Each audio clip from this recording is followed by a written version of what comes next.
In this DVD series, I like to share with you some of the insights that I've gained in 35 years of medical practice. In 2007, I was voted Physician of the Year by the Global Foundation of Integrative Medicine as one of the leading physicians in integrative medicine worldwide. I don't think it has anything to do with that I know anything more than other people, but I have a way of diagnosing and treating patients that has evolved in my practice that I think is very good and very helpful and can be taught to others, so other practitioners that come after me can stand on my shoulders and do it better than I do it. In this first DVD that you're watching here, I'd like to introduce you to a fundamental philosophical model that has evolved from me, from which I understand illness much better and also healing modalities much better than I ever did. And it is interwoven with what I call the 7 factors. Now let me start. The 7 factors are those issues that are causing chronic health problems. The first one and foundational one, I just lead you through it. The first and foundational one is toxicity and chronic infections. The other one are biochemical abnormalities, usually referred to as genetic issues. The third one is structural problems, the type of stuff that chiropractors and osteopaths deal with. The fourth one is a little bit more difficult, is what we call in Europe interference fields, that any structure in the body can become electrically active, like an additional pacemaker in the heart. When some heart cells become dysfunctional, very often scars and autonomic ganglia in the body can be arising to behave, electrically speaking, abnormally and cause trouble in the body. That's less known in the US and in Britain, more known in the Spanish-speaking countries, France and in Germany. The fifth very serious issue and growing issue is electromagnetic radiation from cell phone broadcasting, from household currents, from radio broadcasting, television broadcasting, from wireless internet, and other household items. And the sixth one is food allergies, can cause significant health problems. And the last but not least is the realm of psycho-emotional, spiritual, social problems.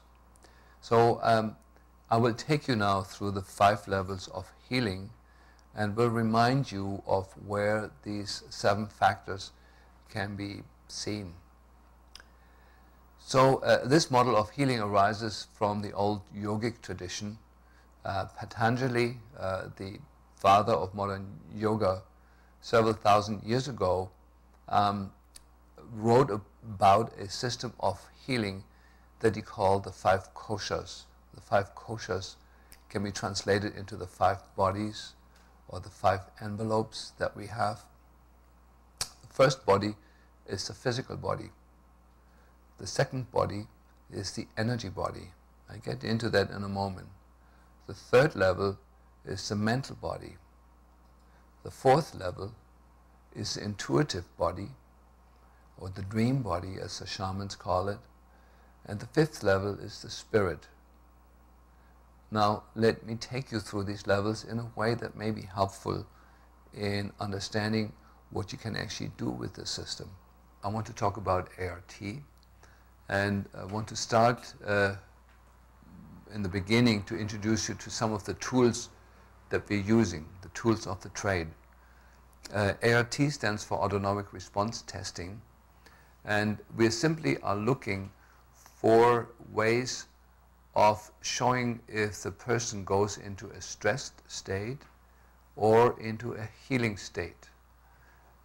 In more physiological terms, we want to see if we, for example, if somebody eats wheat if it activates the sympathetic nervous system and creates a stress reaction, or does it create a nice, relaxed, parasympathetic dominant healing state? When the person was hungry, you fill the stomach, the person is happy, everything is relaxed. Many tools available in medicine and in psychology to determine if somebody is in a healing state or in a stressed state. Usually these tools are referred to as biofeedback tools, and I've experimented with all of them, many of them. They're also used in the form of lie detectors, which are also useful and can be used for this work. However, we found that by using feedback from the muscles of a patient, that we get more accurate readings that are not distorted by inserting an instrument between us and the patient. Many patients today react to anything electronic that you put on their body, and what you will then measure is their reaction to the instrument rather than the reaction to what you're trying to test in the patient. Of course, these principles have been examined in the field of kinesiology, in the field of Chinese pulse testing. There's many tools that use various indicators in the body to determine the state of the autonomic nervous system. What we found out as a very simple principle is this. For example, if the patient is deficient in vitamin C, and I introduce vitamin C into the patient, it will create a healing state rather than a stress state. If a patient is toxic with mercury, and I will introduce tiny amounts of more mercury in the system, the patient will respond with a stress state. That is pretty self-evident. What takes a little stretch of the imagination is that how does the patient know that I'm introducing mercury when I just put it in his hands or close to him? And for that, I answered that with one of my deepest learning experiences I had with this. This was a patient who was allergic to local anesthetics, just to keep it short, and went into deep anaphylactic reactions every time a dentist used a local anesthetic. I tried to test her on local anesthetics just using muscle testing, and every time my assistant came within 6 feet or 8 feet of this patient with the little tray that she brought into my room with local anesthetics on it, the patient would have an anaphylactic reaction.